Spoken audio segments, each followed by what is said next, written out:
de la bascule peut-être pour le FC Rouen ou l'US Concarneau. Il ne faut pas laisser les équipes mal classées faire leur retard. Alors Normands comme Bretons ce soir vont tâcher d'aller glaner les 3 points dans l'ambiance feutrée, dans le silence de Diochon.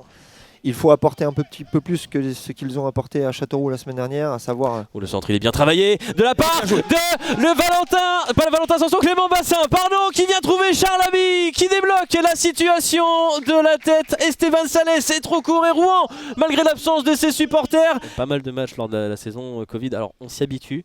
Mais là, moi c'est le premier que je refais et bon, c'est vrai que c'est pas pareil. Et puis surtout ici, quand le FC Rouen... Ou le ballon qui va être subtilisé, la possibilité de frapper et le deuxième but qui va être inscrit par Jason Bock. On s'est complètement arrêté du côté de l'US Concarneau. On a même presque cru qu'il allait y avoir un coup de sifflet de monsieur l'arbitre, mais non, c'est bien le but du break pour le FC Rouen. Concarneau est à terre, 2-0 pour les Diables Rouges. Oh, attention à ce ballon, il s'est un petit peu trouvé là, Mustapha Benzia, et ça va être une possibilité pour Ryan Tousgard de marquer la parade de Lucas Royes. Il était peut-être un petit peu excentré ce ballon, mais l'US Concarneau qui sort enfin la tête de l'eau. On n'était pas loin de voir la réduction du score là. Ouais, encore une fois... Et derrière, je vais vous couper parce qu'il y a un contre Cyril Fay. Ici, il a réussi à voir Charles Aby, mais non, il va y aller tout seul. Et ce sera la sentence pour l'US Concarneau. C'est Cyril Fay qui débloque son compteur avec le FC Rouen. Ça fait 3-0. Ce sera certainement en direct pour Maxime Etuin. Elle est parfaite, elle est magnifique. Et voilà la réduction de l'écart qu'on attendait. La réduction de l'écart de l'US Concarneau, pardon, qui peut faire toute la différence. Vous disiez que le 3e but pouvait être important, bah, peut-être que ce sera le 4e ce soir. Bock qui travaille, Cyril Fay qui est décalé, côté droit, la vitesse de Cyril Fay, ça peut être compliqué. Hicham Benkaïd, il fallait que j'en parle. Hicham Benkaïd, la reprise en première intention et le FC Rouen qui se redonne de l'air. 3 buts d'avance, 4-1 désormais pour les Normands. Et le 10e but d'Hicham Benkaïd, bah franchement ce sera pas le moins esthétique. David, quand on est mené de 3 buts à la pause, est-ce qu'on est tenté? Ouais, attention parce que là Guillaume Janès qui a laissé filer dans son dos, il y a du monde dans la surface. Guillaume Janès qui va venir se replacer, mais c'est pas terminé avec la frappe de Cyril Fay. Et c'est la barre transversale, on était tout proche de voir le doublé de l'ancien Montpellierin. De Tousgard qui va être retrouvé, Tousgard qui va enchaîner la frappe, le ballon au 2e poteau et la réduction de l'écart, la superbe reprise de Joseph Seri et ce match qui reste dans le domaine de la pure folie puisque désormais ça fait 4 buts à 2. Joseph Seri qui tente de trouver un point d'appui. Ouais, il y aura à nouveau un contact et ça s'échauffe au niveau des esprits là. Ouais, au niveau des impacts c'est un peu plus marquant. Des contacts. Oh, carton rouge. Le carton rouge pour Cyril Fay. Et Baptiste Echeverria qui va se mettre sur son pied droit, envoyer un centre. Il y a du monde dans la surface. Joseph Seri, la parade de Lucas Royes, déterminant à ce moment du match. Imaginez si ça avait fait 4-3. 3 minutes de temps additionnel. 3 minutes de temps additionnel. Une tête pour Concarneau, la frappe, le but. Youssouf Soukouna qui va relancer le suspense, on en parlait justement. Si ce 3e but venait à être marqué par l'US Concarneau, la fin de match serait complètement folle. Voici les deux équipes qui rentrent sur la pelouse pour cette 23e journée du championnat national. Ouais, c'est bien joué. On a traversé le terrain et on a servi à Bagdadi. Bagdadi à la surface de réparation. Oh, il frappe directement sur Mathieu Michel.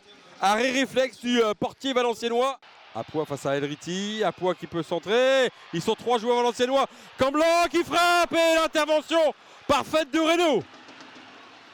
Apois qui se remet sur son pied gauche. Bon ballon. Le centre pour Yewouzi. Il a un petit peu de bon ballon. Oh, le ballon qui traîne. Oh l'arrêt de Sébastien Reynaud. Sur sa ligne, l'arrêt réflexe du portier versaillais. Nîmes entame ce soir son marathon des matchs coup près pour espérer et continuer d'y croire. Nîmes-Villefranche, finale numéro 1. Une nouvelle fois Amara va traverser le terrain avec Abdeljelil qui manque sa déviation mais le ballon lui revient. L'ouverture sur Brahim Adoukansi, l'extérieur du pied et la libération nîmoise signé Brahim Adoukansi. C'est cet extérieur du pied, c'est la 90e minute. Abdelmalek Amara, l'ouverture splendide. C'est que chaque match va compter, chaque joueur va compter. Attention à cette déviation. Oh le tacle salvateur de Walid Diouf. Et le tacle Salvatore à nouveau d'Hamza Smaï, ce ballon filé au but, il n'y avait plus de gardien. Pour l'US Orléans, l'objectif est simple, il faut relancer une dynamique positive après 2 revers consécutifs pour espérer se refaire une place sur le podium du championnat national et face à elle le FC Sochaux qui n'a plus connu le succès depuis 3 mois en championnat et qui doit tout simplement le retrouver pour ne pas basculer en deuxième partie tableau. Et ce sera Mendes qui va s'en charger de ce coup franc et c'est boxé par Vincent Viot. La première grosse occasion de ce match, elle est sochalienne. Morgan Jean-Pierre qui va trouver la belle combinaison là avec Fadel Koumisti, c'est sorti par eux. Et c'est finalement Jimmy Albitouré qui va dans la grande confusion ouvrir le score pour l'US Orléans. Attention avec ce contre là qui peut être intéressant à jouer, 5 contre 3. El Koumisti qui va tenter de trouver Kylian Silla et Jimmy Albitouré qui va s'offrir un doublé ce soir au stade de la Source. Et attention, ce bon ballon récupéré par Geoffrey Durban qui va jouer sur Doumbia. Et ce sera un penalty sifflé pour le FC Sochaux a priori. Et le penalty va être tiré par Geoffrey Durban. Geoffrey Durban qui s'élance et qui va permettre au FC Sochaux de croire en une remontée, en tout cas une égalisation. Et la mauvaise passe là de Moussa Doumbia. Et le ballon qui va retomber dans les pieds orléanais. C'est Fadel Koumisti qui va permettre à l'US Orléans de mener 3-1 ici au stade de la Source. Sur cette erreur sochalienne, Fadel Koumisti qui marque ici son 13e but de la saison. Il va apporter un peu de poids offensif dans cette équipe sochalienne.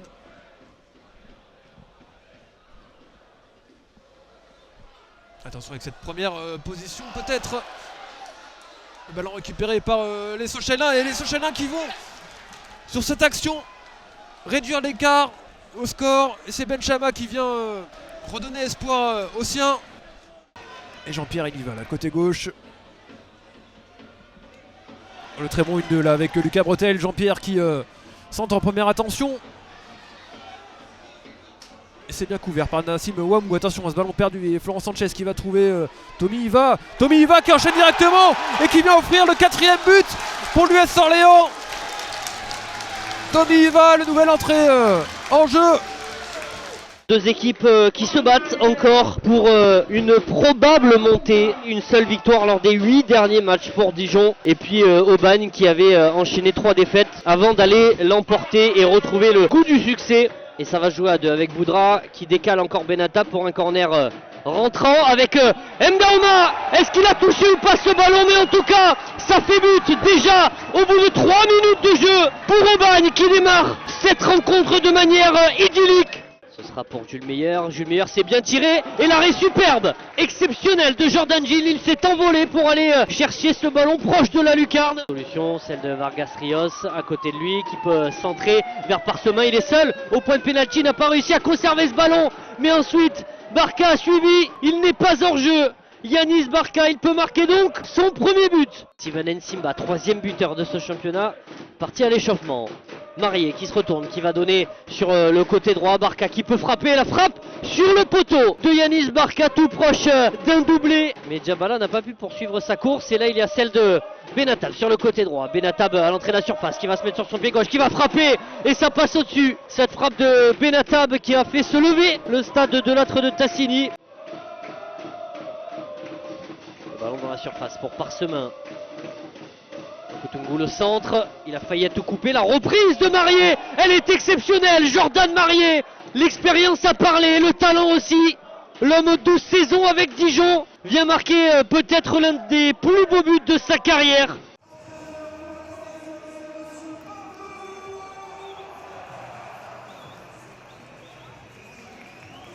Ballon pour Epailly, une des révélations de cette saison, le joueur formé au Paris Saint-Germain. Il va pouvoir se retrouver en position préférentielle. Le ballon à droite pour Averlan. Thibaut Rambaud de la tête, c'est bien joué. Fdaouch comme à la parade. Quelle action collective de la part des Boulonnais. Avec évidemment beaucoup d'apathie aussi dans la défense ancienne. On va revoir ce but, mais c'est bien Boulogne qui est devant après à peine 5 minutes de jeu. 1-0 pour l'USBCO.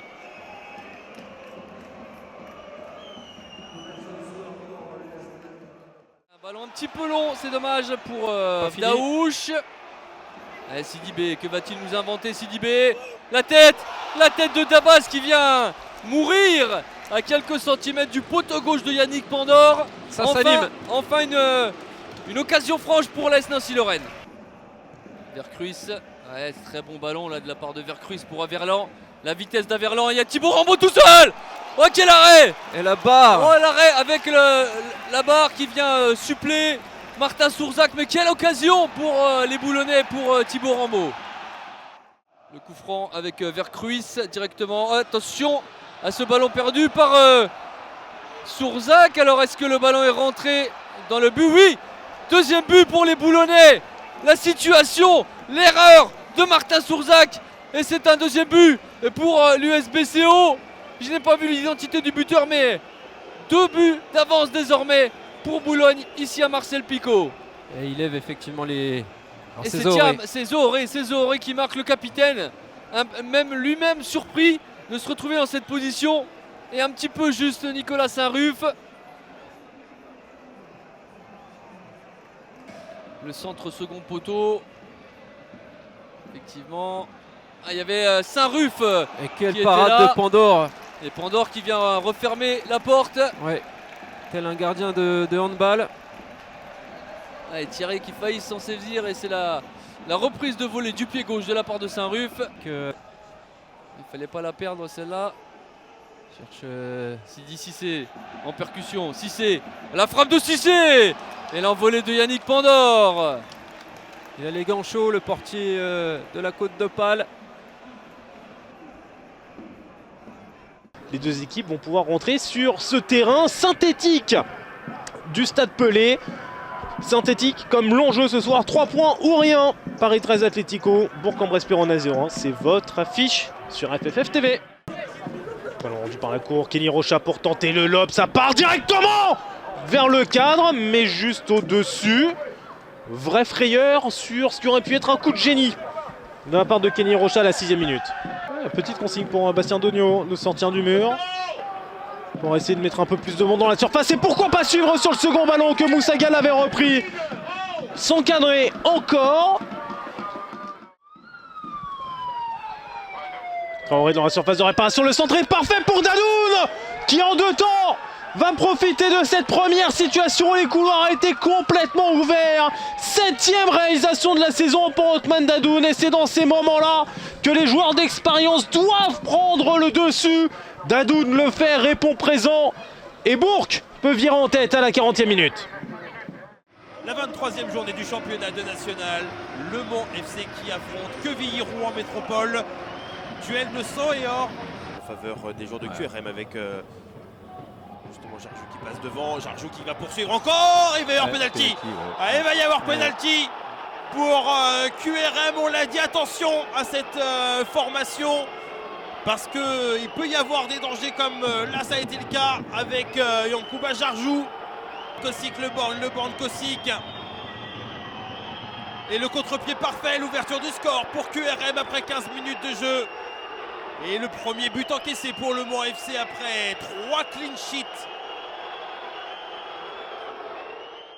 Et après il y aura un barrage pour le 3e, le retour du barrage face au 16e du championnat Ligue 2. Ah, c'est bien fait ça avec Théo Guillaume dans la surface de réparation, le petit centre. Est-ce que le Mans FC peut réagir directement? Martin Rossignol, la frappe! Elle est magnifique!